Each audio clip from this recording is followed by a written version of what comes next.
favorite book was The Hungry Caterpillar. Except the only problem is that book wasn't written until after he was out of college. So he still doesn't get the plot, and he's waiting for them to make a movie about it so he can watch that. But yes, that's quote, direct quote, and I just couldn't pass that one up. And another thing you should know, that several weeks before the September 11th attack, the leaders of the Taliban visited Bush in his Texas ranch. It was in the news. Was it? A couple weeks ago. And he gave them $30 million a day. Now, what's up with that ranch anyway? Why do all world leaders all of a sudden have to visit him in the Texas ranch? Perhaps it has a nicer ceremonial ritual room than the White House does. Now, I received information from somebody I know in Texas and Austin just a couple of days ago, and I can't tell you how they found out about it, but I know that it's good information. And they said they know of workers, Mexican workers, who were 7 levels underneath the ranch working on construction. That is connected way down into those tunnel systems that crisscross the earth. What happened on September 11th that they admitted first time on the news? When I first started coming here and going other places, I told everyone that the earth is crisscrossed with tunnels and that there are many underground bases all over North America as well as in other parts of the world. And I also said to you that West Virginia was practically hollow underneath and that the largest city in the world is located under West Virginia. Well, lo and behold, that afternoon of September 11th, when Bush was being taken away in security, they announced on CNN that he will probably be going to the base underground in West Virginia. First time I almost fell off my seat when I heard that. Only said it once. Then they said just a few weeks ago, guess what? We have a shadow government.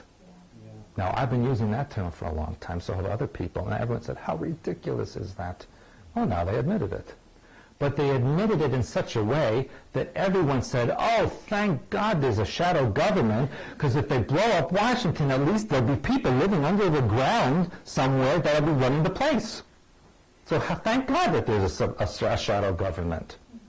That's how brilliant, actually, how they release the information in a way that you're so grateful that it's so. They'll be able to cut your head off and you write them a thank you letter. There's a country and western song that says, they're billing me for killing me. And it's the truth. And so, they're admitting all these things step by step. It happens that your Vice President Dick Cheney owns a corporation that builds pipelines. And the pipeline that he wanted to build goes across Afghanistan and goes all the way to Turkey and brings oil from other parts of the Middle East. So he has a lot to gain by occupying that area. Also about Dick Cheney. Well, a couple of things. Some of you may have read a book by a former sex slave who wrote a book called Transformation of America. Trance, T-R-A-N-C-E, Formation of America. Have you read that book or heard of it? And she wrote in there that Dick Cheney was one of her handlers or controllers, and that he was quite an evil man. Now, a while ago, a few years ago, I had done a lecture in Denver at the Global Sciences, and I happened to meet the wife of one of the state senators of Wyoming, where Dick Cheney is from. And she told me she knows Dick Cheney personally. He's come to her house. She's had dinner with, he's friends with her husband, and she said he's a horrible, horrible man. And she said if anybody knew what was going on underneath Wyoming, they just would not be able to believe it. And that came from the senator's wife, who's, by the way, just wrote to me before I came here. So I haven't opened that email yet. And so, it has a lot to do also with the Denver airport. How many of you have been there, the new Denver airport? Not too many of you. The old Denver airport was quite nice. It was near town. Then they closed it up, and they built a new one 50 miles away, but only one road to get to it. And you can only get in if they scan your license plate coming in and out. And the runways are set up in the form of swastikas. And in the stained glass windows are swastikas. And the whole thing is designed like a tent. It looks like a tent, this gigantic tent in the middle of nowhere. And when you get out of the gate, when you leave your aircraft, and you're on the floor is embedded little reptilian creatures in the tile. How many of you saw that? And there's words written, strange words in a strange language. And people think it's Indian language, but no Indian language that we know of. Nobody knows what they mean. And there's a big plaque in front of in the airport that says, dedicated to the people of Denver by the New World Airport Society.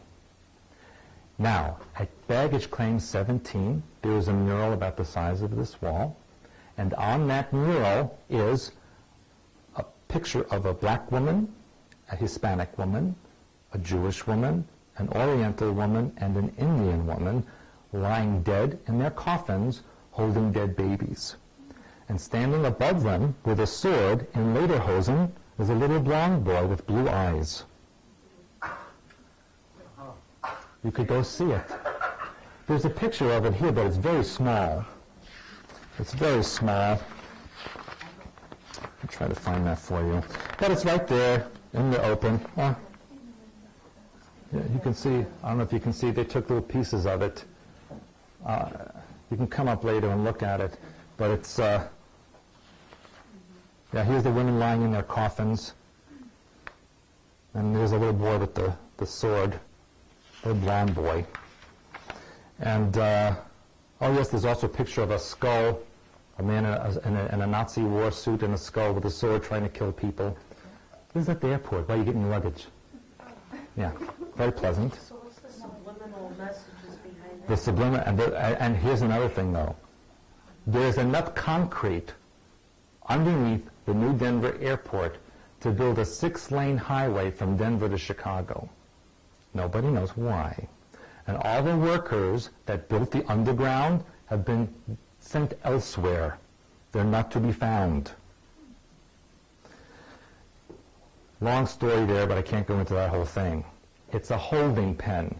In this country are 5 gigantic concentration camps, particularly in the western United States and in some parts of Canada. Each one is capable of holding up to 5 million people. In their estimation, they expect up to 25 million dissidents who need to be re-educated. And outside of Phoenix is a gigantic camp that contains crematorium. And outside of Portland, Oregon is a crematorium holding center, brand new, unused.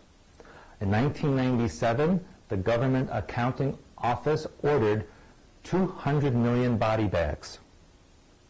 Well, I don't know why. They also ordered the building of 240,000 train cars, each capable of holding 40 people in restraints. That's ordered, and also being built in Portland, Oregon. You can look this up on the internet. They have a list of all the Government Accounting Office orders in the last few years. GAO. And look, yes, and look at .org, and look it up. GAO.org. Mm-hmm. You will also see in there, if you want, you can look up all of the federal executive orders that have been signed in the last 25 years. Every president in the last 25 years has signed executive orders giving away all American civil rights to jurisdiction of the United Nations. It's on there, you can look it up. And in fact, in all federal or national reserves, or like Yellowstone and Mount Rushmore, it no longer is a federal or American site. Now it says it is a global recreation site under jurisdiction of the United Nations. And so this is happening. One of my clients in Arizona, who again I cannot name, but who's quite an interesting character.